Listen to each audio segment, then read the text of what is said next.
Welcome to Recycled Screenings number 2, and I am joined by the dynamic duo of the video essay, two people who really need no introduction, Adrian Martin and Cristina Álvarez López, who critics, filmmakers, video essayists, anything related to trying to understand moving images better, they're involved in doing it. And I will say that, just if you're unfamiliar with their video essay work in particular, they have an ongoing column with the Filmkrant, which is a magazine in the Netherlands that is it monthly that the video essay is coming out at this point still? Yeah, so monthly. So be sure to follow along there. But Adrian, Cristina, thank you so much for joining me today. Thank you. Thank you. Well, and the work that we're going to talk about today, which in my announcement, for some reason, I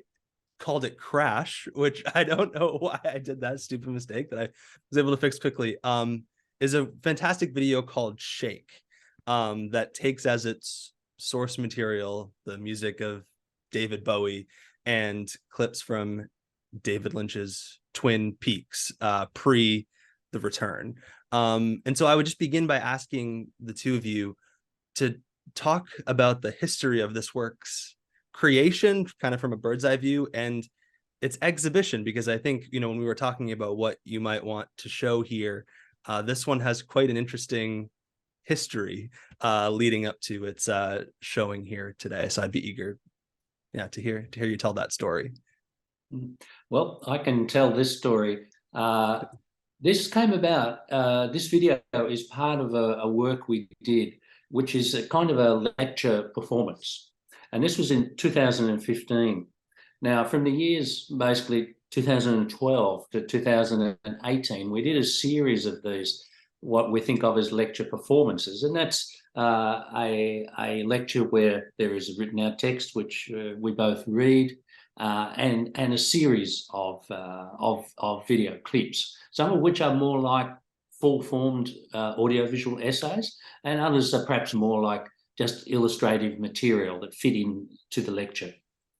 So we did this work in 2015. It was originally commissioned for a special conference on David Lynch and Twin Peaks. And it's called Outside Twin Peaks. Outside is the name of a David Bowie album and project in 1995. And that was something that Cristina in her life, was very, very involved with David Bowie, with his work, his image, his music and so on. And so she brought a lot of knowledge of Outside to this project. And of course, we had both watched Twin Peaks in various contexts. Now, of course, bear in mind that this is Twin Peaks, the first 2 seasons of the Twin Peaks on television, not Twin Peaks: The Return. Of course, that was still 2 years away from this work that we did. However, we did also use some aspects of what has been collected on DVD as the missing scenes, and they particularly relate to Fire Walk with Me. I think missing scenes from Fire Walk with Me. Okay, so in the lecture presentation that we did in a number of different countries, including Australia and England, Britain, we have this sort of unfolding analysis, and you can basically find that text that we read online now on my website under the title Outside Twin Peaks. And then, of course, we would punctuate with clips. And in some ways, the sort of the spectacular height of the show was this clip, Shake. And, it came at a good moment in the talk where, the audience needed a bit of a breather from the ideas. And so we wanted to do something, quite visceral, rhythmic, enjoyable, and as well as bringing together a whole lot of points that we had been making in the lecture about movement, gesture, the characters as like automatons, as machines, different themes in the show and different situations in the show, sexual abuse and so on. Those are all things that we had mentioned in our lecture to that point. Now, the sort of afterlife of this lecture performance is that one video piece that was part of the lecture was quite sort of widely seen, and that's the one called Short Circuit, Twin Peaks Short Circuit. So that was one of the clips that was part of the lecture. Now, this one, Shake, was more difficult for us to place because the entire soundtrack is one unbroken song by David Bowie. And so we were up against a copyright problem, potentially, that as all of us who work in this field know, if you use a piece of popular music by Prince or Bowie or whoever it may be, Queen or whatever, the copyright robots attack you instantly, especially if you're on YouTube. Vimeo sometimes gets away with it, sometimes doesn't. And, you know, and to put it on a platform of something like a movie or, you know, Fandor at that time existed, to think of putting it there, for instance, we put the Short Circuit video on Movie. But the thought of putting Shake on Movie, we knew there could be this potential copyright problem. So basically we left this one out. And even in the online version of the text, of course, we have links to Short Circuit. But we didn't include the video of Shake in the internet version. And so basically it just sat on our computers. It sat on our computers for 5 years. And then there was I got a query from the Berlin Film Festival, Critics Week of the Berlin Film Festival, and they said, do you have something that hasn't been seen that we could project, like to make it part of the cinema projection and discussion, so part of some program of short films that would then be discussed. I said, we've got exactly the thing, Shake. And they looked at it, they considered it, and they said, it doesn't fit our program, but it would be great to have it online. It would be a great online piece. And then, of course, we didn't bother to explain to them that this is a difficult piece to put online in some of the normal ways. It would have been perfect in a cinema projection thing. And now, thanks to you, Will, we have another possibility of showing it. So that was the origin and the original context of the piece. Well, it's interesting what you say, because it's so, like, to me in watching it, it so clearly falls under, right, like fair use remix principles, like you're adding that critical layer to it. And it's something that, you know, we talked about with Francesca Coppa on the Video Essay podcast, who wrote a book on fan viding, and which often uses full pieces of music. And so these copyright questions are something that vary country to country, artist to artist, platform to platform. And so it's all very, very confusing, to say the least. So I'm happy to show it. But I want to, so one of the things that I think is so unique about your work, just to kind of take a step back from Shake for a minute in particular, is that you collaborate. And I think there are very few pieces, but more growing in kind of the world that we operate in, that are so collaborative and in nature, on a consistent basis. And so, Cristina, I would be curious to ask you, because I've had the chance to talk with Adrian on the Video Essay podcast about kind of your work. And I'd be interested to hear you speak about your collaborative process more generally. And then also this work specifically, because as Adrian alluded to, which I didn't know, if you have this personal relationship that you have with David Bowie's work, I would just be curious to know how you negotiate kind of your own personal relationship with it while also kind of collaborating with it. Okay. Well, in terms of the process of collaboration, it's a bit, it's actually a bit different depending on the piece, depending on the deadline. The deadline actually plays a very important role, I say, because, because for instance, these pieces for Film Grant, it's one every month. Right. If, and this has to be, on the dot, because they have like this print magazine where they basically announce it. So we really need to know already what we are going to do, and at least the main idea of the piece, because this goes to print and it goes on the date, so it has to be set.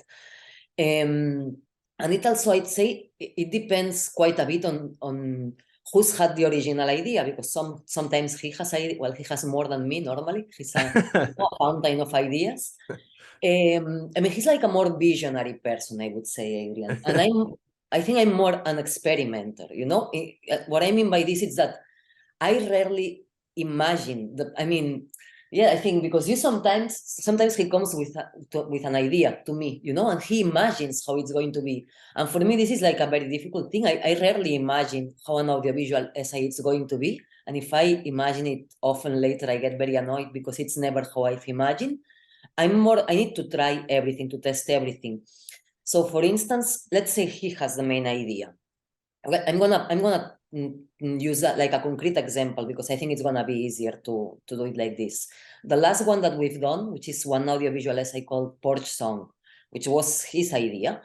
And he came with this idea of using several films with Barbara Stanwyck, where you see her sort of at the edge of the house, you know, and it was all about all the mise en scène and about her work as an actress.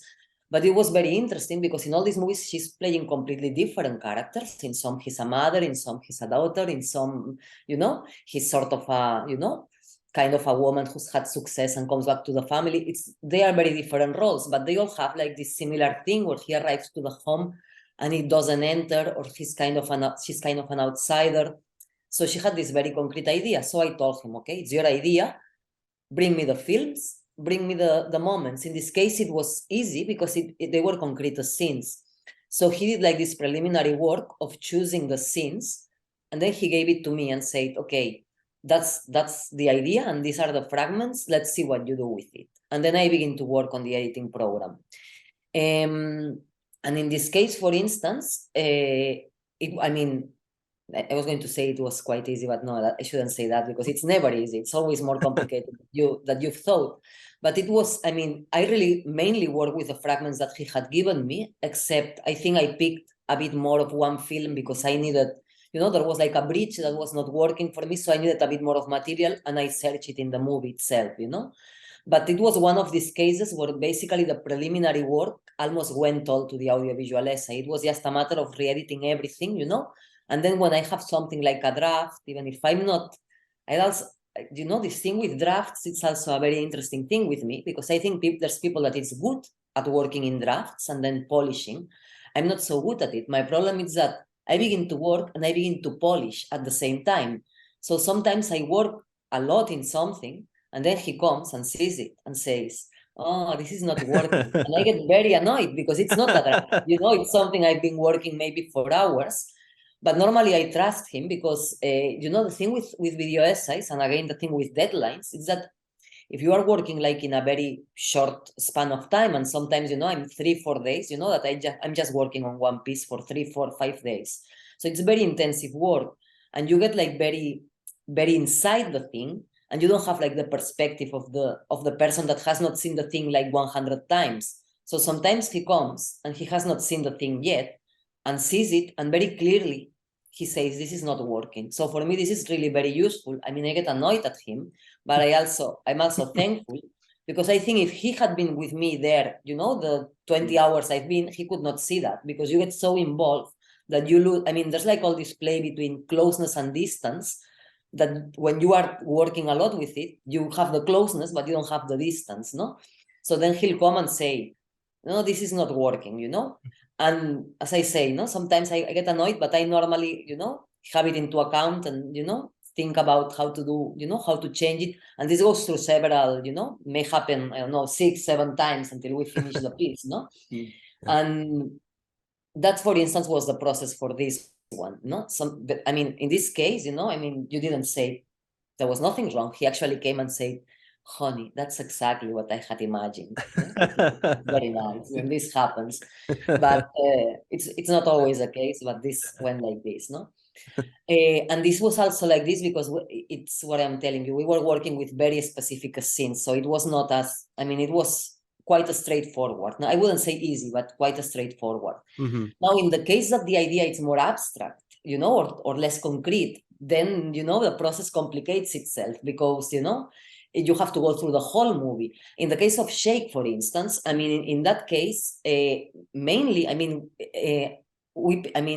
the thing with this is that we wanted to present, as he told you, there was several pieces that we presented in the talk. And of course, we wanted to present something with Bowie's music because we were going to show a lot of David Lynch, and it was Lynch and Bowie. So we said, okay, we need something that is really, you know, strongly Bowie related, no? So we wanted to pick one of the songs, you know, and I don't know how we came with this song. I can't remember exactly how it was, but I remember that once we decided the song, the most, I mean, because the song, the lyrics really talk about this question of shaking and turning, and there was so much of this in Twin Peaks.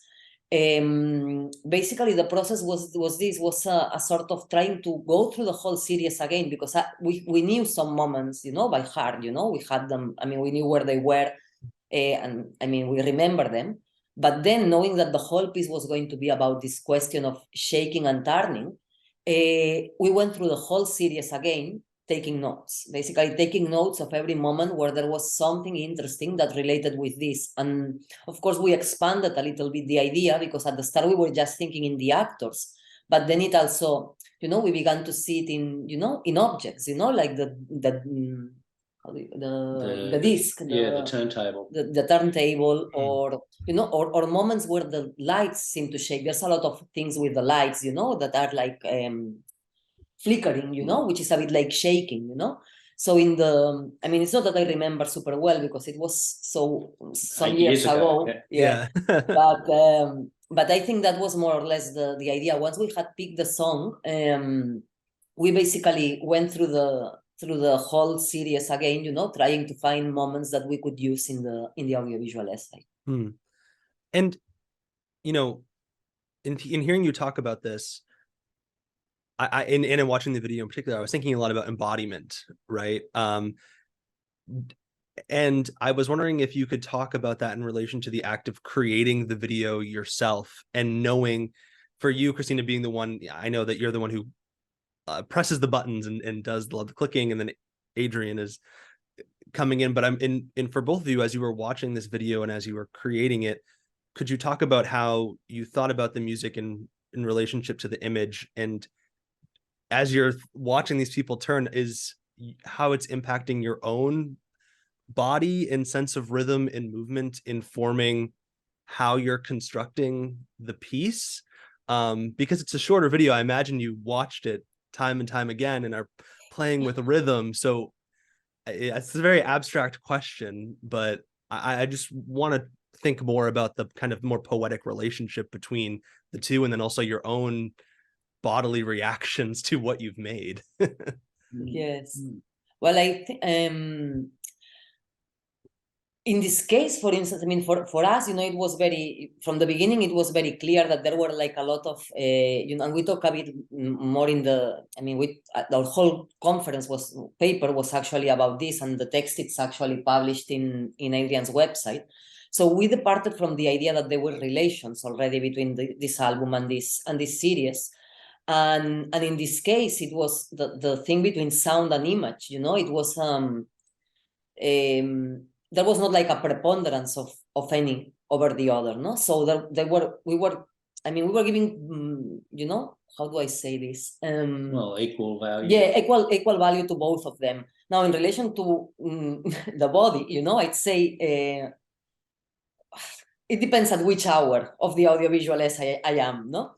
Because, yeah, I mean, I think at the end you are really exhausted after doing I normally end up exhausted, you know, and yeah, I mean, you get really it's like being in a rave party in a way when I do these things. I mean, it reminds me, especially the first ones, now I'm more like try to, you know, take more care of myself. But the first audiovisual essays that I did, they were really, I mean, I was till 4 or 5 in the morning, you know, they're pressing buttons, you know, till I didn't know anymore who I was. I was like almost inside the thing, you know, it's like if I was a character inside inside the audiovisual essay, you know.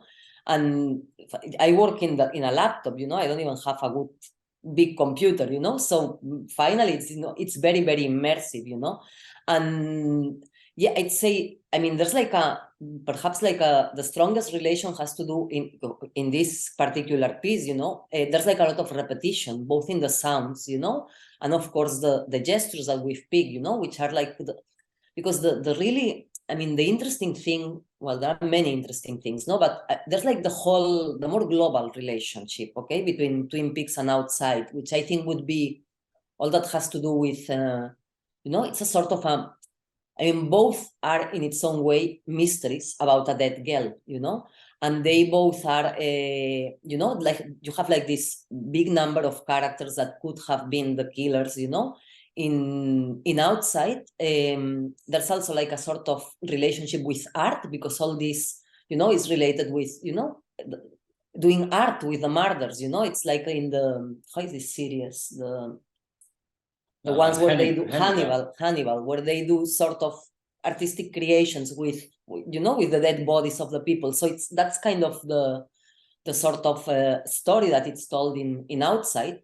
And there's like different characters, and each song is sung by a different character. I mean, they are all sung by Bowie, but he's playing like different characters. There's like a lot of alteration. I mean, he used these machines, to actually modulate the voice, so the voices are different. And this is also very interesting in relation to Twin Peaks, because this is not in this video, but we did another video on Twin Peaks, which was specifically about a tape of Laura Palmer speaking, which is heard by two different characters, by the boyfriend and later by the psychologist, Dr. Jacobi. And now that's very interesting what Lynch does there, because it's not the same tape. I mean, it's not the same recording. I mean, the words are more or less the same, but they are record, so she speaks differently. So that's also very interesting in relation with Outside, because there's all this work with voice, alteration of voice, etc. I just began to divagate here. I don't know where but yeah, I don't know if this more or less answers the question. Yes. Shall I jump in? I mean, part of my response to your question, Will, is that because of what Christina's saying, that, I will be in another room for 5 hours while Cristina is immersed pressing the buttons. And then sometimes I have the pleasure of sort of seeing and experiencing the bodily, as you're saying. I sort of experienced the whole shape of a piece. And I remember very vividly with this piece, Shake, when it got to this point where, because this is one of the very few videos, I don't know if Cristina will remember this, but this is one of the very few videos where, because we were editing to a song, which we almost never do, and it meant that there were some pieces that definitely fit here or there, but there were also blank pieces. There were actual passages of darkness, and these were the ones that were really driving Cristina insane. It was like, what image can we put there to fill that blackness? But of course, there had to be an image that worked in the flow and so on and so forth. But I remember when Cristina had got it to a particular point, and I came into the room and watched it, and particularly the moment, which was my favourite moment, where the music kind of goes to a crescendo, and Cristina matched that with a moment of Laura Palmer screaming. So it's this like, it's an orgasmic moment, really. Talk about bodily reactions, and it is just this fantastic kind of build-up, which of course it was an effect that Cristina aimed for, but it sort of needed me to come in from another room and go, wow, that's great. That is fantastic. That we built to that. You built to that.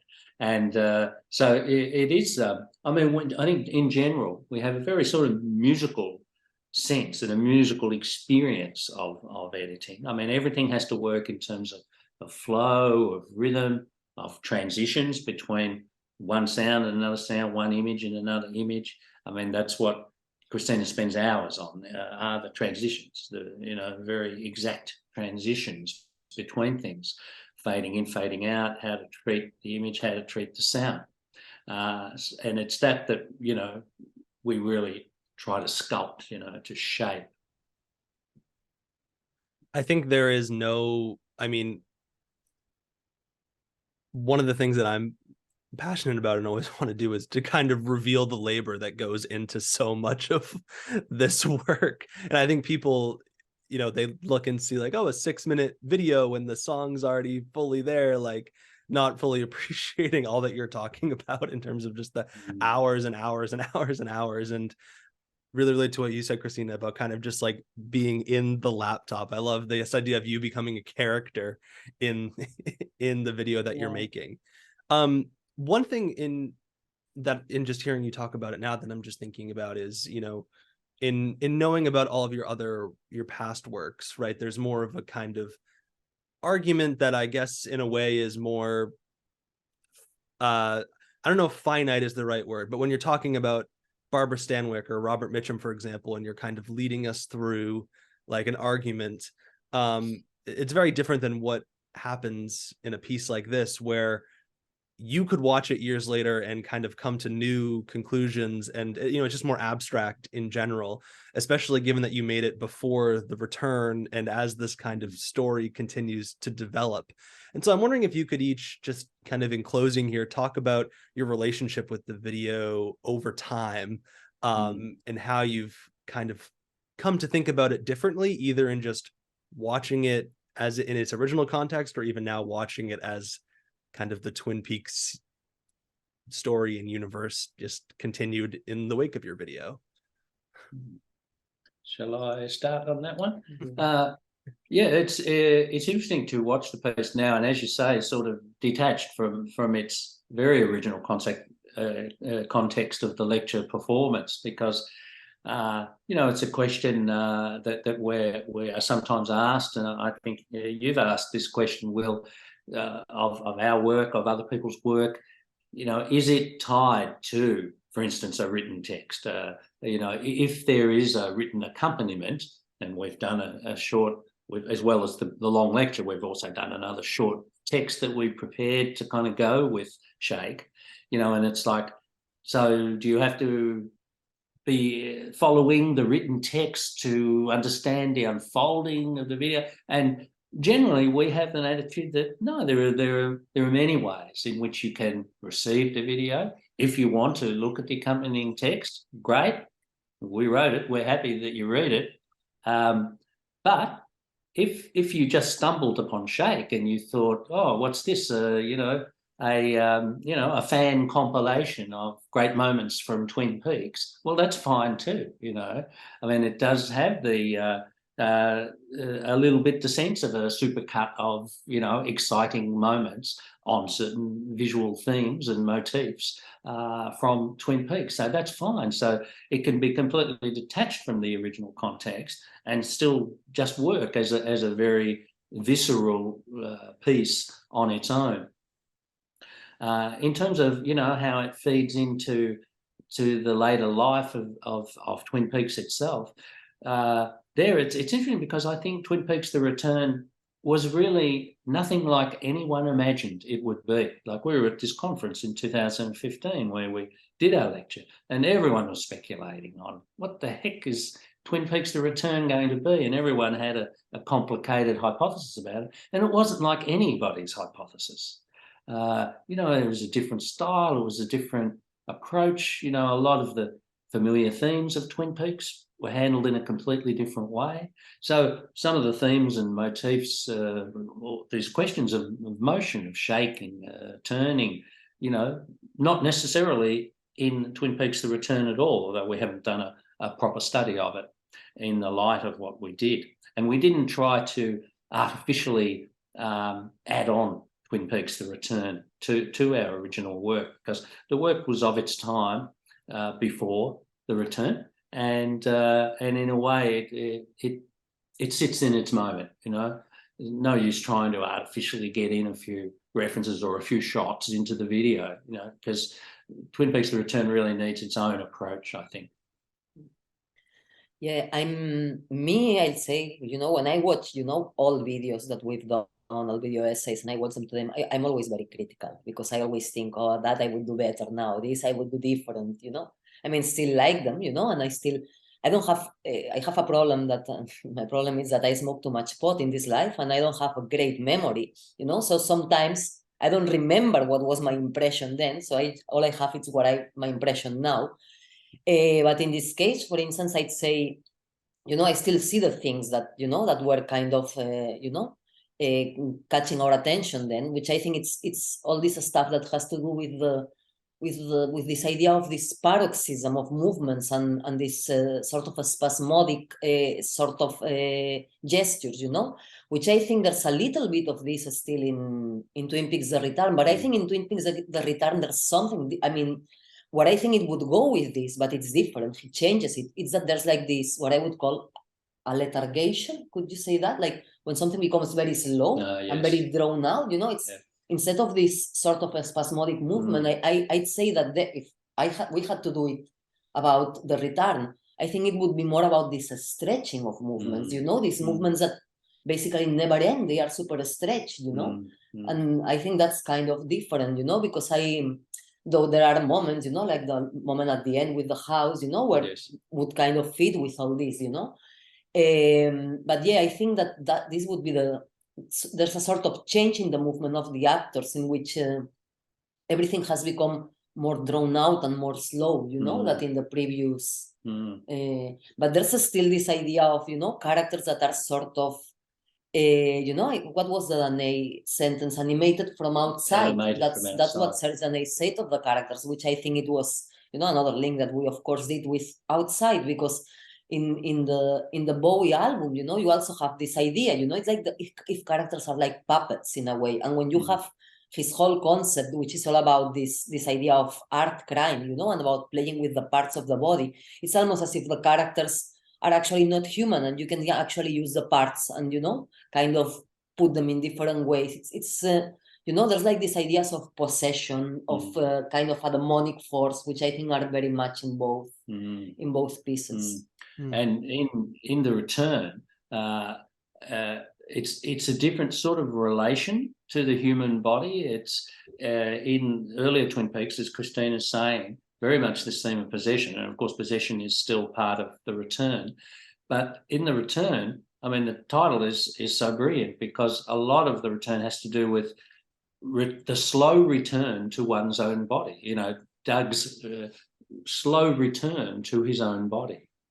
And the whole drawn out rhythm, everything that Christina's alluding to in The Return, it's all about this sort of slow and glacial kind of return to the past, return to one's body, until the very final episodes, when suddenly there's this incredible flurry of, cataclysmic events, because finally the characters are back. He's back in his own body, Agent Cooper, of course, I meant to say, returns to his own body.